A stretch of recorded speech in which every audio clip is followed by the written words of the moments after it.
be my only person here live. Let's see. Hi guys. I'm gonna make a couple edits and fix a couple things here on Facebook, but why we are setting up, if I would love to hear where you are from. And let's see. Is it showing? Yes. And it's not showing live. It is showing live, but it's not showing public, which is a little bit annoying. I know, but only for friends. It won't do it public. But okay, now I think I fixed it. I'd love to hear where you guys are coming from and where you're at currently while we get situated. Let's see if I can turn the comments on. Yay. I am very, very excited. Hey, Karen. I think you might know Karen. She's had you on. That's how I actually found you, is from Karen. Crystal's here. Tina. Yeah. Hello, Joseph. I just saw you a few minutes ago, Joseph. Awesome, awesome. Yes, if you guys could please do me a favor and share and tag. We got Minnesota all the way in the cold, Carrie. I bet it's snowing there right now. We got Washington. Nice. Vaughn from Kansas. Kansas. What's the weather like in Kansas? Okay, we got Phoenix, Arizona. Nice. All right. As Christopher, can you see the comments, Christopher? I can't see them yet. I've been looking. Okay, I was just curious. Oh, no, I just picked the wrong thing. Now I can see the comments. There we go. We got North Carolina here too. So my name is Dr. Sharnael Wolverton Sehan, and I'm with Spitfire.org True TV.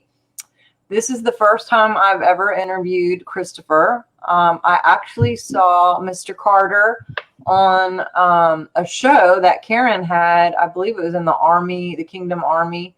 And we have a lot of mutual friends, it turns out. And so back in December, you were doing something, I believe it was like about the Star of Bethlehem and the kings using the stars. And I mean, I was just so impressed with your... It sounds like me. Sounds like something I would do. Right? Yeah, I was stoked because I was just really drawn to you personally and your energy, and everything. Your undertone is very loving and secure. Thanks. And but I'm also really interested because I have a friend, Laura Eisenhower. I told you guys, told him this off camera, but I'll explain to you guys. Laura Eisenhower is way into this. And I've been friends with her about 3 years, and she actually did a natal chart reading for me like 3 years ago, and I didn't even flinch. I was just like, sure, because I just trusted her. And back in the day, that would have kind of made me nervous, just because I don't know, we were kind of told this is kooky and weird, and you don't deal with this. And I've definitely shifted gears, not just with health and responsibility and essential oils and crystals. Tesla love crystal. There's frequency and energy to everything. And I just recently ran into a lady, Tina St. John, and she's a doctor. She's actually a chiropractor, but she does this on the side, and she did a new one for me. And the way she explained it was so much more, I don't know, maybe it's just because I'm in a different place. We're all growing and evolving and expanding. And so I've been trying to get with Christopher since December. So it's been almost a year that I stuck in a little note. Hey, you want to do an interview? Hey, can I get you now? So I'm just so glad the timing is so great. And thank you for being with us here tonight.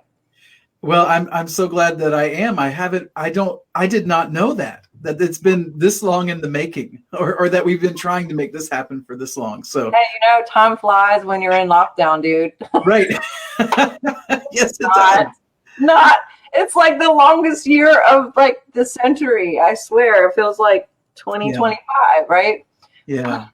Anyway, so here we are. I have a few questions. First of all, I want to hear from you, your backstory. Yeah. How did you get here?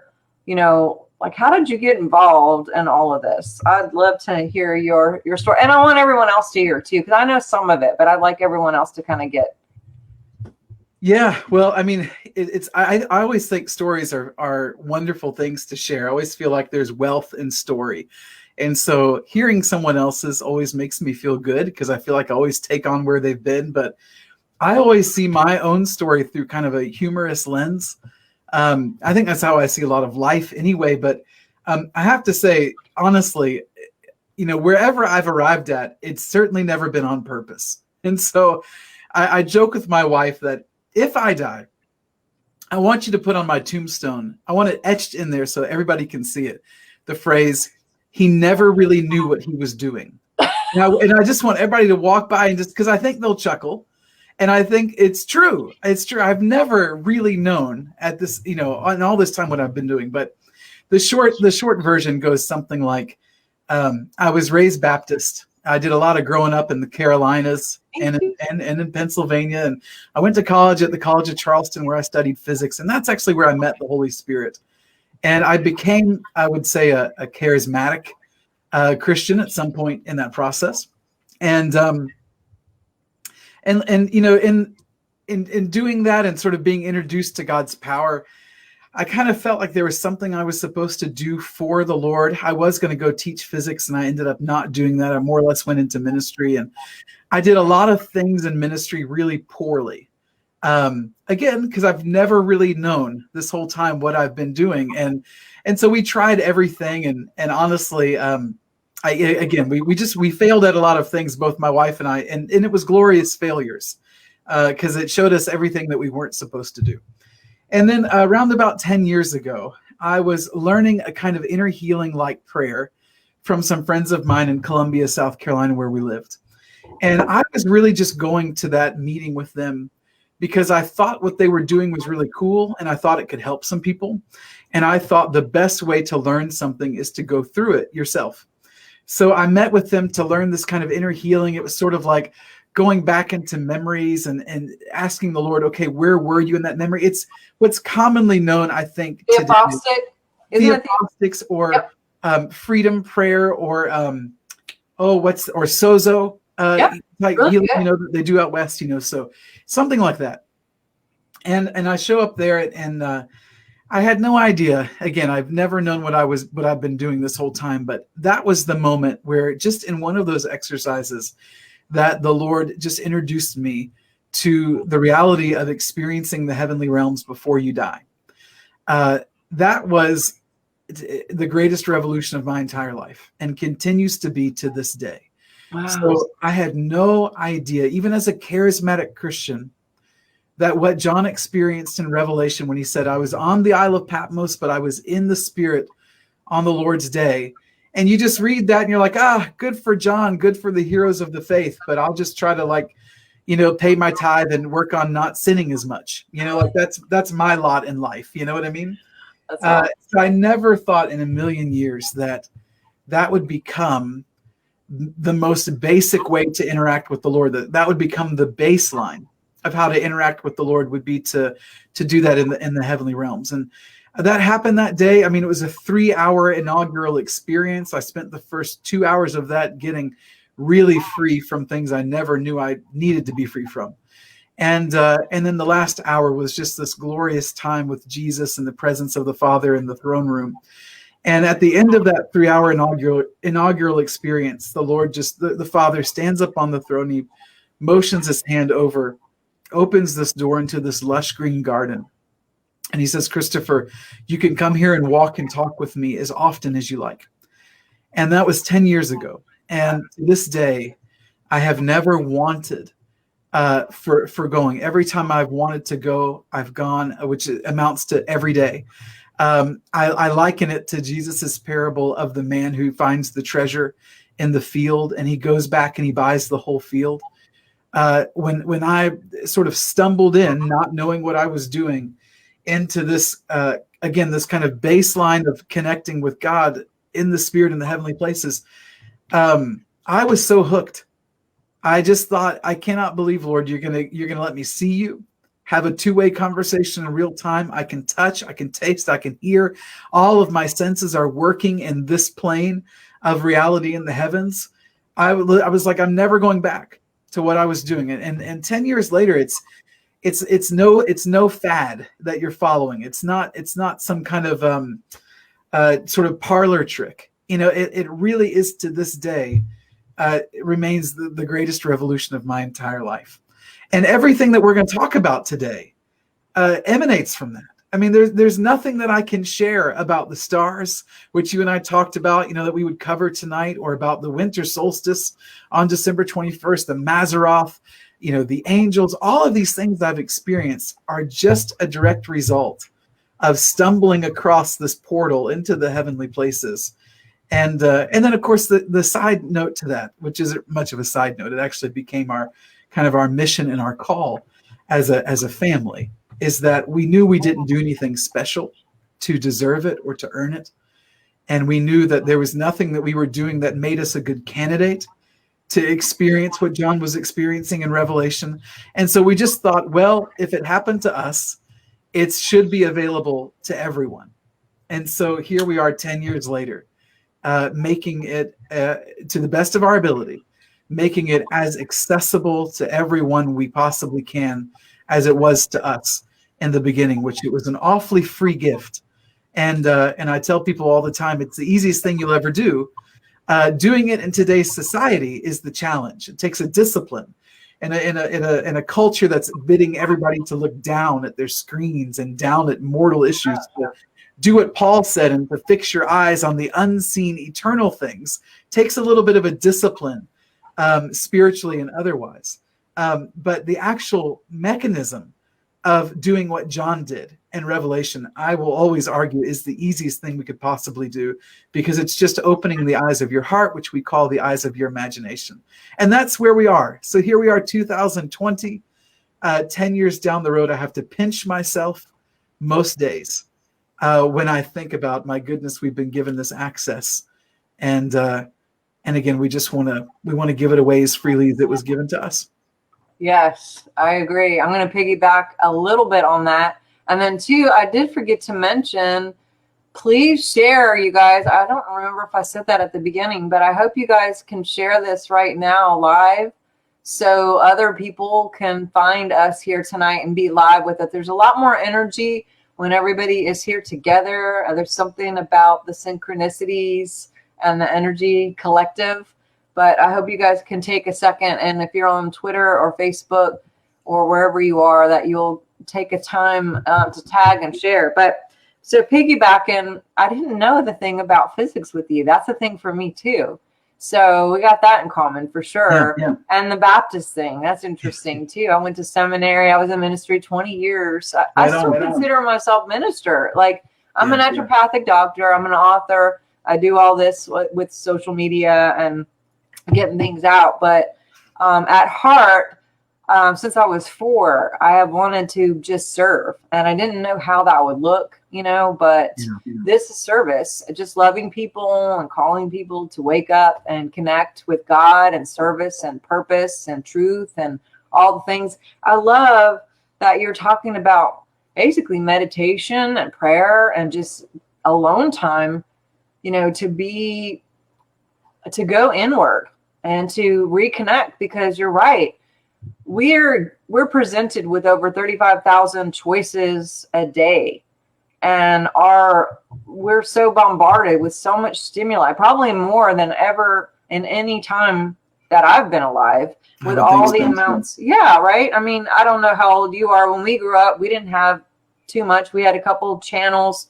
It went off at a certain time. We had a little bit of video games started to come out, but nothing like it is. And we didn't have phones. And so outside in nature, and there's code and all of that. There's connection with all of that.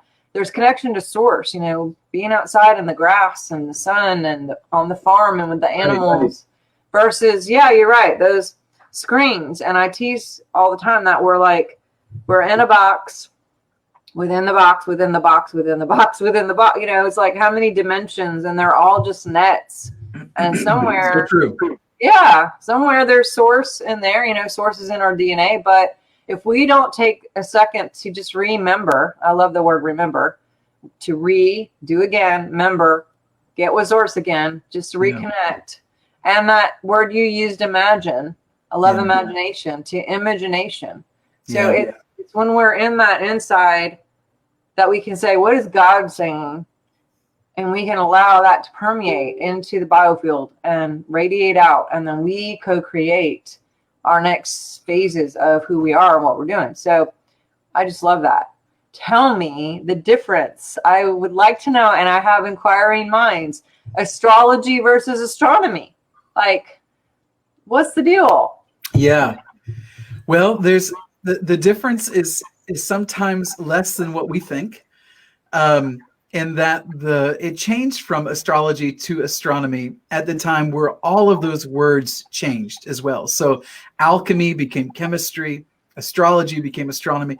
It all happened right around 400 years ago. And ultimately, when someone says astrology, they mean a study of the heavens that involves a spiritual element to it.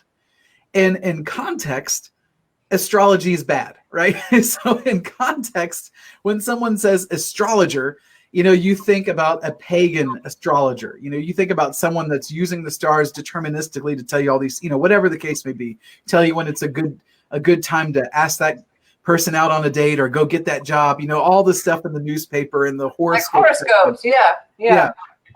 So in context, it's bad, right? But in reality, it's simply a study of the heavens, of the stars, of those heavenly bodies that involves a spiritual element. And that's different after the scientific revolution in the 1600s. And that after that period of time, a study of the heavenly bodies was purely materialistic, or in a philosophy term, positivist, in that we were just talking about the actual object in the sky, no spiritual element at all.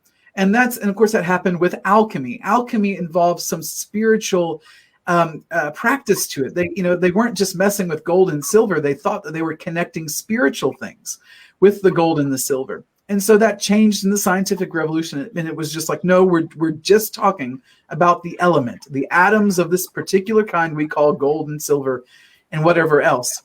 So in practice, that's really what the difference is. Now, do you want me to go on and tell a little bit about how I got into this? I do. I would love to hear about this. Yes. Yeah. So it's a fun story to tell, if only because, I as I mentioned at the beginning, I studied physics and astronomy at the College of Charleston, and I laid that down, when I graduated to pursue things in ministry. And so, here I am exploring the heavens, starting 10 years ago. And after a few years, I remember the day when the Lord brings me to this beautiful grassy green plain, and it's right by a cliffside, and there's this waterfall pouring over the cliff. And perched there on the edge of the cliff is this beautiful crystalline-like palace. And I remember going to it, and I'm like, Lord, who lives here? Whose home is this? And he says, this is yours. He said, didn't you read, if I go, I will prepare a place for you so that where I am, you may be also. So he's like, this is your inheritance. This is the place that I've created just for you. And so I thought, when I saw that, well, if Jesus is going to show me, it's almost like a realtor at open house, they're ready to show you the place that they've made, And I thought, if God's going to show me this place, I'm going to learn it so well that it's very easy for me to be here so that I can be about my immortal purpose in my immortal home. That's awesome. So as I was learning that place, learning all of its doors and all of its rooms, I found this library. And in that library, one day or 1 week, I can't remember how long ago this was, but it was early on in these journeys, I pulled this book off the shelf called Stars for All Seasons. Really? And for weeks, I read that book. Most of the time, I was just hanging on for dear life. And again, people ask me all the time, Chris, is that book on Amazon? No, it only exists in the heavens. I've translated as much of it down as I could in my book, Cosmic Shift. Oh, okay. No one in heaven has taken out a copyright infringement lawsuit against me. I've never been in the courts of the Lord and someone was like, hey, you stole that information, from whoever wrote it. I have no idea. But anyway, so I spent weeks holding on for dear life trying to read this book called Stars for All Seasons.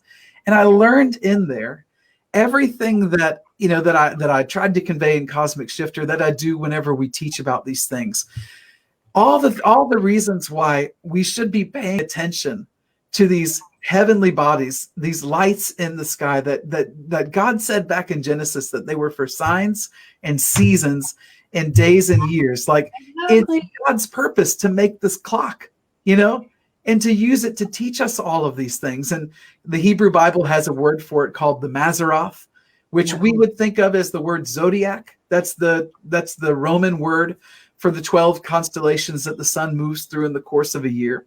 And it's a beautiful word. Mazeroth translates more or less into the phrase garland of crowns. So that's kind of what this circle of signs in the heavens are thought of to be, is this garland of crowns. And, the sun moves through one a month. And I like to think of it as, and you'll remember this, as God's overhead projector. You remember overhead projector? I do. I still have one. I use it. Heck yeah, you do. I mean, that's back in the day. I mean, I miss them. Because you could, you'd go to church and they'd be doing the contemporary music in the Baptist church. It was a contemporary service, and they'd have the lyrics to, like, Lord, I lift your name on high on the overhead projector. And I loved it because it was always wrong. Like, it's always giant at the top and skinny at the bottom. And the person that's doing the transparency can't figure out how to turn it the right way. And half the time it's upside down. And I just miss those days because you couldn't fake stuff back then. Like, these days you can fake a lot. But back then, if it was bad, it was bad, So anyway, think of, like, the Mazeroth as God's overhead projector. It's God's way of saying, when I want all of humanity to see one thing, I'm going to put it in the sky. I'm going to illuminate it with the sun. And it's like God saying, this is part of my purpose or my plan or my character that I'm celebrating this month out of the year. So each one of these months is like a celebration. And, of course, learning this initially, like anybody I think would, you're kind of going, is this okay?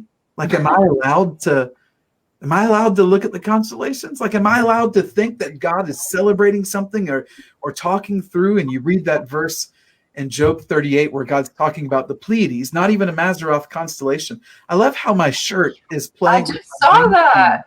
It looks like I've got Christmas lights on me or something does. like that. I literally was trying to just see, like, what is going on. But it's just, sometimes you have to trick the camera. It's just the green screen is all that it is. I could take the picture away, but it'd just be this green cloth behind me, So anyway, God says to Job in 38, and I think it's around verse 12 or something. He says, Job, can you bind up the sweet influences of the Pleiades?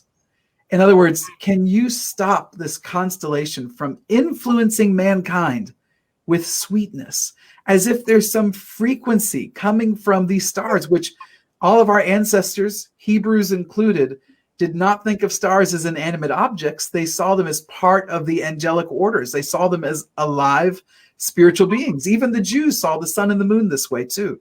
So they saw them as these 7 angelic sisters. That's what the Pleiades are, 7 sisters. And that they were just influencing mankind on the earth with this frequency of sweetness. And if that's true about the constellation of the Pleiades, how much more is it true about these, these overhead projector signs that the sun moves through once a month? And so that just led me on a wonderful journey. And I learned about, just again, it being a celebration. I learned about the cosmic ages and the precession of the equinoxes, and why, this is the only clock that God ever made. And this is like just a fun nerd moment here. You'll appreciate this. I'm not sure about anybody else, but let's just have one quick little nerd moment. I love nerd moments. It's the only clock that God ever made. And it's so vastly much more beautiful than any clock man has ever made. It's colorful. It's never the same twice. It's amazing. It's an amazing clock. And what we sometimes take for granted is that there weren't accurate clocks the way that we know clocks until like the late 1600s, early 1700s. Like the idea of a grandfather clock with the radial dial, that's just a couple hundred years old. We're talking like 300 years old. Know that. I know, it's crazy. We totally take it for granted that we've been able to tell time forever. All our ancestors had until just around 300 to 400 years ago was the cosmic clock, the firmament, and sundials. And that was it. And then someone created a really good pendulum. And that's actually one of the reasons we had a scientific revolution, is because we could, once we could calculate time accurately, we could calculate a lot of things mathematically, but we needed a way to keep time. And that didn't happen until the 1600s. So the next time you look at a clock, just realize that 96% of humanity never saw that. All they had was the sky and sundials. Wow, I had no idea. You know, I don't think I ever thought of it, but it's so weird to find someone with an actual watch these days is like epic. I mean, where was I? I was in the courthouse a few weeks ago, and you can't bring in your cell phone. Right. And I wanted to know what time it was, and I could not find a single person who could tell me what time it is because no one wears a watch anymore. Right. So everyone looks on their phone, going back to the phone situation. But it's evolved to that point. Yeah. Yes, but that's very cool, interesting facts there. Thank you. Right on. So the difference basically is there was a word change, and it's still kind of the same. And so are you saying there's a guidance somewhat to all of this, or how would you phrase that? Yeah, well, you know, again, the science word astronomy really is a study of just the physical material stuff. And that old astrology thing, which again, Daniel did, the Hebrews did, every culture around them did. Everybody was looking at the stars and thinking about it spiritually, like what's happening in the heavens, what's being, you know, beamed down like from the Pleiades that's influencing things here. So there really is a spiritual element to the word astrology that's not there in astronomy. But again, it's so uncomfortable for all of us. I mean, like people have tried the word Christology or a Christ-centered cosmology. I mean, there's so many different ways people have tried to say it because no one wants to say the word astrology. And I understand why. I totally get why. So yeah, I think that maybe just understanding it that way is helpful. But what was the second part of your question? Remind me again. I was just wondering, like, if it was just the wording that's the change, or if there's any sort of guidance.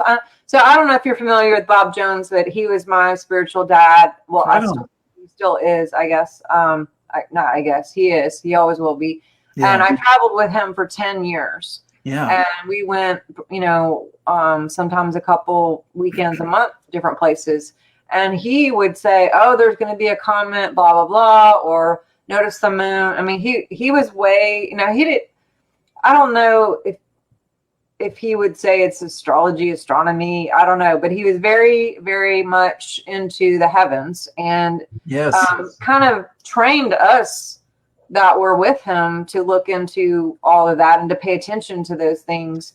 Yeah. And he was always accurate with anything that he called. It was like he'd have a dream or something, and we would pay attention because it would happen. But and even go ahead. Go ahead. No, I was just going to say there is, you know, I struggled to use the word predictive here, but there is an element of the cosmic clock that's really predictive. You know, I wouldn't, you know, I think maybe where we, you know, like we try to say it's not deterministic in the sense that, you know, it doesn't tell you whether to eat turkey or ham for lunch tomorrow, but it certainly tells you what heaven is celebrating. And God does use it as signs, like the classic passage in Revelation where John says in chapter 12, he says, and behold, there was a sign in the heavens, a woman clothed with the sun, with the moon at her feet, and a garland of 12 stars at her head. Well, he's talking about Virgo, the only woman in the sky that the sun could be in. And then with the moon's at her feet, and remember the Mazeroth means a garland of crowns. Yeah. So if she's got a garland of 12 stars at her head, normally that would be the constellation Leo, which has 9 visible stars. So wow. If you have a garland of 12 stars at her head, there needs to be 3 planets in the constellation Leo to make 12 stars at her head. So he's, you know, it's so predictive in that way that even John was going, there's a sign in the heavens where there's Virgo, when the sun's in Virgo and the moon's at her feet, and there's 3 planets in Leo. Wow. Now what are you supposed to look for? You're supposed to look for the woman, Virgo, giving birth to a male son who's going to rule the nations. Like this kingship sign. Just so happens that there was a moment in recent history where Sun was in Virgo, moon was at her feet, 12 stars in Leo, and Jupiter, the symbol of kingship, astronomically speaking, was in her womb for 10 months in retrograde motion before it left. And that was an incredibly rare moment. It also happened on, I believe it was either Rosh Hashanah or Yom Kippur in 2017. And that was a very rare astronomical occurrence. So I'm not even sure if it's happened since John penned those words. I think that's the first time we saw that in the heavens since then. It's not an easy thing to get to happen in that respect. So yeah, there is a very predictive element to it, because it is God's way of saying, I want humanity to know where they are in the story that I'm telling between me and them. And I want them all to see it at the same time. And that's actually where all the cosmic ages stuff comes in, which is too much for tonight. But, maybe down the road sometime we can crack that. Oh, for sure. We're going to have you back. I already can tell that this is going to have to be a part 2, maybe even a 3. But for the sake of time, yeah, one of the things that keeps kind of looping around in the circles that I run with is this whole December 21st situation. And I know winter solstice, and you mentioned the equinox. Like, this is foreign to me. When I get my people who, like Leslie Davis and Laura, and some of these people are just like, blah, blah, blah, blah, blah. And I'm just like, okay, I would like to learn this. And I didn't have a book from heaven like you got. I didn't get the download. I got downloads and some other things. But that's what's so great about all of us having our piece. We all have our little pieces, and then we can come together and we can amplify each other and teach each other and learn from each other and grow.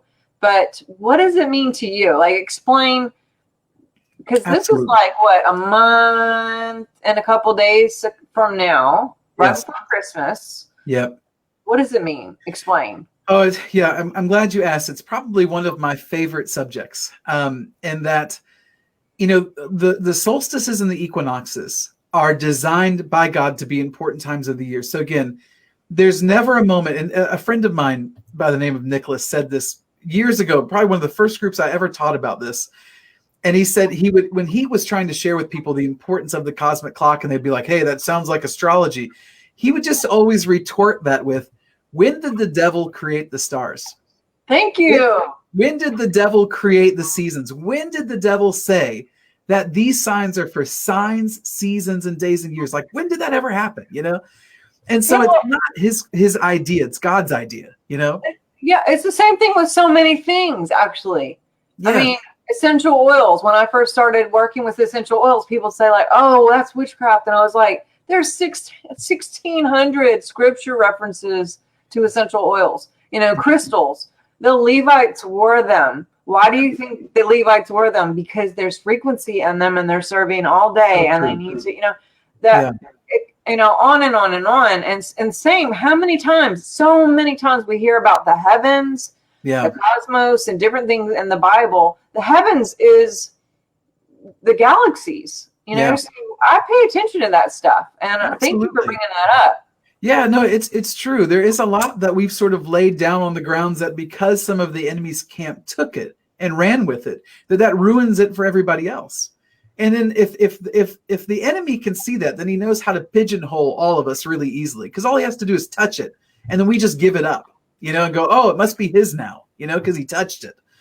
So it's always been ours. Like, this has always been God's clock. So something like a winter and summer solstice, and a spring and autumnal or a spring and fall equinox. The idea that those were pagan celebrations and should be avoided is like saying the stars and time and the cosmic clock is pagan and should be avoided. God clearly put the motions of these things in place to mark time in a certain way. It's true that in the Hebrew calendar of events, the Hebrews really marked their celebrations by a lunar calendar. So Hebrew feasts and festivals follow a very strict lunar cycle, but the Gentile nations followed a very solar cycle. So, Hebrew culture does the lunar celebrations well, but look at what the Gentiles celebrate. We do midsummer celebrations and the dead of and the solstice and the winter celebrations better than anybody, And so the idea being, well, maybe that's all wrong. Well, no, it's not wrong. God just loves celebrations, and he didn't give them all to the Jews. He left some for the Gentiles to redeem and to show them as holy, just like the lunar holidays are. So there are these moments in time that whether we're consciously aware of it or not, we're moving in the flow of what's going on in the heavens and on the earth, even when we're not aware. So the winter solstice, for anyone that doesn't know, is the marker that it's the shortest and darkest day of the year. So summer solstice is the longest, brightest day. So we have the most daylight.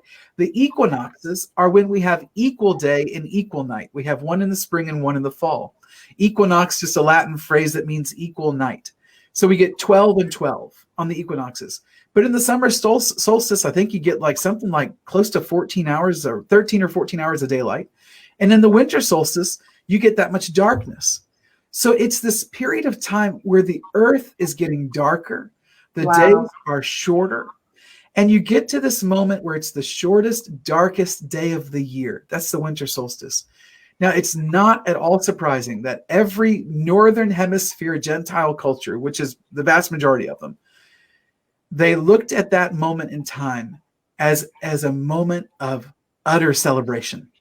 Because once you got past the 21st, and everybody's watching the sky because it's the only clock they had, and they can see that the sun is coming up earlier and staying up a little later, and everyone goes, oh, the light is going to come back. And by the 25th of December, it's clear that that's happening to someone who's watching the sky, which is why all of these Northern Hemisphere Gentile cultures picked that moment as the celebration, winter solstice celebration. To the Romans, it's Saturnalia. To the Germanic and Celtic people, it's Yule and different things like that. And of course, there's a Hanukkah celebration, but it's not quite on the solstice. Again, it follows a lunar cycle, So that's what's happening on December 21st. Now, to add another layer to that, from the end of November to the end of December, the sun is in the sign Scorpio.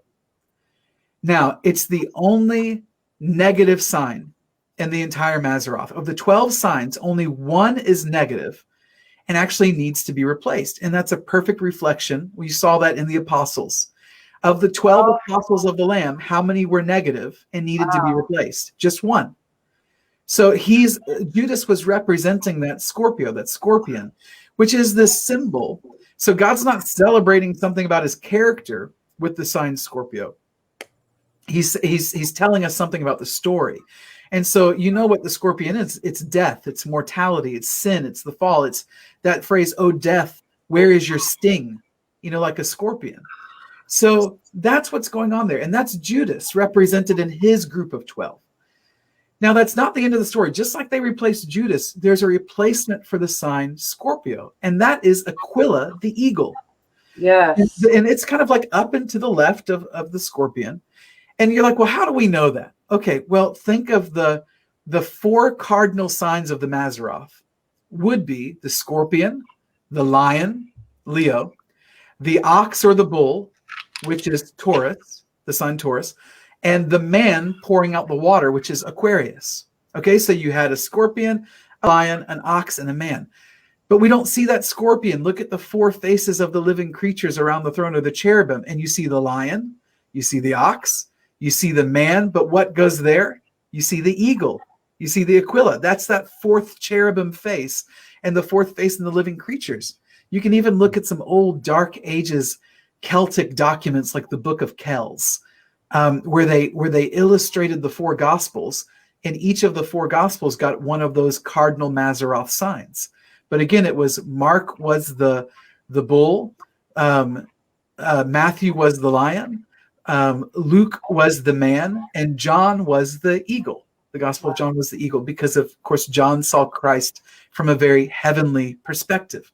So all this to say, what's going on? And most people, their Mazeroth dates are wrong. So I hate to be the one that's going to, break that into pieces right now. But what you think, everybody knows. I mean, you know what sign you're born under, or you think you do. And I know we're not supposed to talk about that, but everybody knows, right?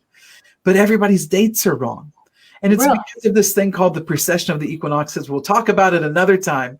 But in short, the dates that they put in the newspaper for each sign in the horoscope section are what was happening 3,000 years ago, not what's happening now. It's not where the sun is now. So I grew up, my birthday's July 31st. Everyone told you you're a Leo, right? But then you can get astronomical software and you can pull up July 31st, 1978. You wondered how old I was? I'm a spry 42. So you can go back to that date and look where the sun is. And it's dead center in Cancer, not in Leo, because the whole clock shifts every 2,100 years. Now, so again, what I'm going to tell you about what's going on in the sky at the end of December, you may be like, really? Yes, it's true. So from the end of November to the end of December, the sun is in Scorpio. Now, I'm going to guess people thought it was in Sagittarius during that time, but that's not the case. Think around this time, it's the 19th today of November. Yes. We're getting into Scorpio right now. But when we're in that time of year, God isn't just celebrating the scorpion, because why would God do that? God's celebrating the eagle. So if you're in Christ, there's no scorpion in you. If you're, born during this time, it's not like, oh my gosh, I'm carrying the scorpion. That's not it. It's the eagle for all those who are in Christ. But what happens at this time of year is that it's the only part of the Mazeroth where there's two signs working at the same time, because one is the replacement of the other. So what you see from the end of November to the end of December, right about the equinox, around the 20th to 21st, every year, is you see the worst of humanity and you see the best of humanity. You see both of them juxtaposed together. You see the scorpion on Black Friday. Now, we're probably not going to have much of a Black Friday this year because of COVID. So they're probably not going to let thousands of people storm the Walmart to get the flat screen TV, right? But you see humanity in its mortal pit from the end of November to the end of December. You see us become the most materialistic we are the entire year. You see, if people have substance abuse problems, this is when it gets them. If they have family problems, this is when it gets them. This is what happens. But at the exact same time that's going on, you'll watch humanity rise up to show something that they've never shown before. So if there was ever mercy in people, you'll see it come out more this time of year. If there's kindness, you'll see it, generosity, giving. You'll see all of that selflessness come out at the same time of year. So it's this dichotomy. It's the one part of the Mazeroth where you really get to see what God is celebrating juxtaposed with what the enemy is celebrating at the same time. And humanity gets to choose what they're going to do. Wow. Now, all that to say, you've got this beautiful winter solstice moment where it's the darkest, shortest day of the year. And right after that, we celebrate Christmas. Now, I'm pretty sure everybody watching this cast, tonight doesn't think Jesus was born on December 20. I think we've all moved past that at this point. Everybody's pretty sure it's probably around Tabernacles in that September area, September, October, the fall time. So why is it such a big deal? Why is Christmas such a big deal? Because it's the celebration of the ending of a season of darkness. Wow. And coming into a season of resurrection. It's the fact that the sun is coming back. Now, just take that spiritually now. The brightest light in the sky is like being reborn after the winter solstice, and it's going to come back for longer and longer and longer until we get to the spring equinox when it's equal again, and then longer and longer and longer until we get to the summer solstice when it's out like for, it seems like the night, the night doesn't start till 9 o'clock at night. It's this beautiful time of year. So this moment in December 25th is that all of our ancestors celebrated this principle of coming out of darkness into a new season of light. We're going to live. There's going to be a resurrection from the dead, a resurrection from the dead of winter. We're going to come back to life. The earth is going to come back to life. The trees are going to get green again, and everything's going to grow again. It's this beautiful, beautiful picture. And if you've got Gentile heritage, which I'm assuming is most people on the call tonight, it's amazing to me that, again, God gave all the lunar holidays to the Jews because he loves celebrations. He gave all the solar holidays to the Gentiles because he loves celebrations. And just like Paul said, he wants to bring the two together into one new man. It's not like the Jewish holidays are good and the pagan Gentile ones are bad. That's not how it is. He's just waiting on the Gentiles to redeem them, to celebrate Christmas and to celebrate the winter solstice as he intended for it to be celebrated. So, you asked me too about like, well, what should we expect? I mean, I know we're all living through a pretty crazy time right now. It's been a crazy year, and it's a crazy season right now of a crazy year. First thing I tell people, this last couple of weeks of your life, if you think that's been crazy, that is not going to be the most crazy thing that's going to happen to you in the next 10 years of your life. Just mark those words. This will not be the last crazy thing, and it won't even be the most crazy thing that happens to you in the next 10 years. We're living through a cosmic transition of ages as we speak. These are not gentle times. Transitions between cosmic ages are more like this instead of like this. So this will not be the craziest thing you experience in the next 10 years. But as you go through this season coming up to Christmas, just keep in mind, you're going to see the best and you're going to see the worst. And you get to choose. And you get to, just like the Pleiades influence mankind with sweetness, influence the earth with that frequency of sweetness. Think about what's influencing the earth from the eagle, coming up to a heavenly perspective, coming up to where your vision is accurate and pure, and you're seeing stuff from where God is seeing it from that perspective. The strength of the eagle is its sight. It's the height from which it soars. So this time of year, if you feel like God's going, folks, like Paul said to the church, fix your eyes, not on what you can see, but on what's unseen. Because what's seen is temporary, but what's unseen is eternal. That's what's going on in December 21st, and with the scorpion and the eagle and everything that's going on in our world today. I hope that's at least a little bit to go on from here. Yeah, just a few things. I mean, I've studied the eagle a lot because our ministry, or Swiftfire International, is an eagle. And when I met Bob, I had an encounter with this golden eagle specifically, and I did a lot of studying on eagles in general. And one of the things that are specific about eagles, especially the golden eagle, is they will not eat dead food that they find wherever. Yeah. They will only eat their own kill of their own hunt.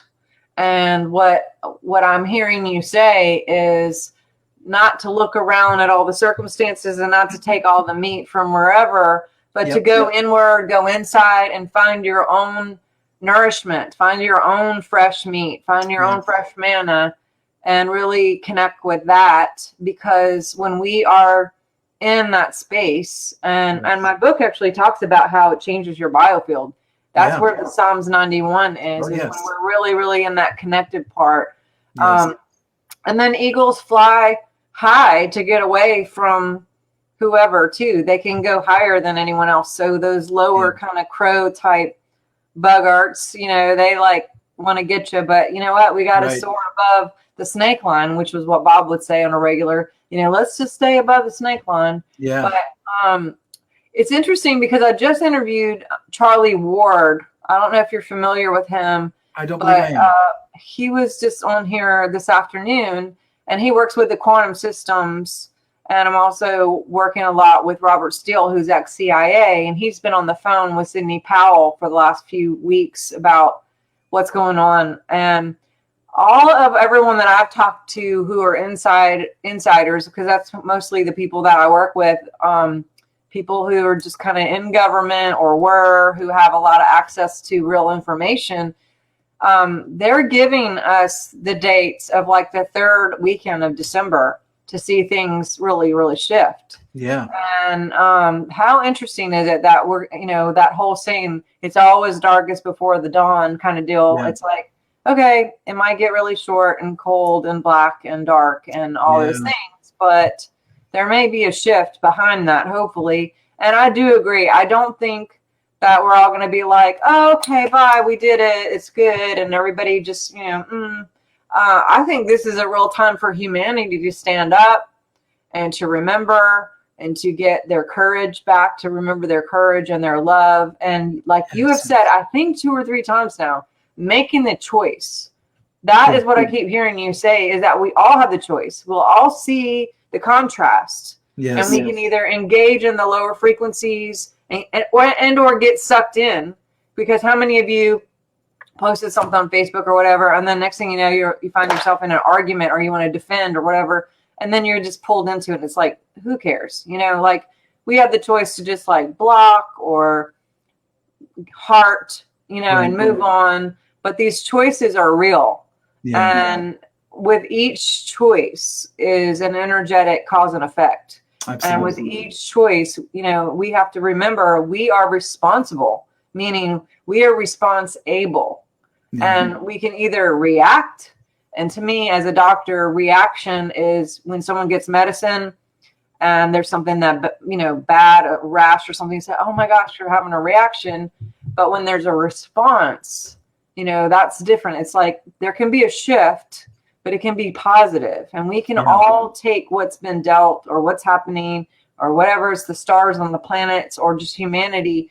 So many things are being surfaced, and it's ugly, and it's, but it's good that it's coming up, and light is being shown on some of these things. And, that's one way to shift everything. And, again, going back to resting, eating good, magnesium baths, meditations, prayers, reading positive things, being around positive things, being in groups of people, whether you can physically or just on groups or internet, or listening to a podcast like this or something. But animals, getting in the sun, getting in nature, we all have those choices. And like you've said too, turning off the TV, turning off the news, maybe not engaging in some of the things that we know are going to pull us into that lower vibration, and try to, just, get in our happy place, watch something funny, be around funny people. If it's causing panic, if it's making you feel the sting of the scorpion, probably should turn it off. Yeah. Well, isn't there like a scorpion and a frog like thing where the scorpion was going across the river and the frog? What is that I'm thinking about? Like Mazeroth wise or different? Oh no, I think there was like a story of like the scorpion wanted to bring a frog across the water or something, or get on the back. I don't know. Somebody will know here. Someone will let you know. Yes. Well, but if I may, I wanted to share that. Again, this is a time of year that's very special to me. Like I really feel it. It's a very productive time for me. And even when the world sort of slows down and the earth is slowing down, moving to that winter solstice, it's a good time for everybody to slow down. So again, like when everything around you in nature is going, what we're going to do is we're going to get, we're not going to go grow and do all this stuff. We're going to bring it together. We're going to reflect. We're going to go deeper. Like you were talking about finding that inward place. And so I really love to celebrate Christmas well for some of those reasons. And I did this last year, and I'm going to do it again this year, is on December 15th, which is a Tuesday night. I'm going to do a massive Zoom call that'll be open to everyone. And it's just for the sake of going into the heavens to celebrate Christmas with the Father. So if you're interested in kind of taking a heavenly journey and using the eyes of your heart to do that, and I would love it if you were there. It's a very easy thing. I just put the Zoom link out there on Facebook, to anybody who's watching on that's pretty much how I've advertised that in the past. And it's free. It's open. Last time we did it, we had a couple hundred people on there from all over the world. And it's just, it's just simple. It's just, we're going to go up in the spirit, and we're going to be there with the Father, and celebrate Christmas in the heavens and see what is it that the Father wants to give to us, and how does he want to celebrate the holiday with us. So if that's something that you'd like to do, it's just, we do it just because I don't know, it blesses our heart so much to do it. So definitely send me the link. Yeah, send me the link. Yeah. And I will post that in with this post so all you guys can come along. And then also he has this book, Cosmic Shift. And I do. I hope tell us a little bit about that.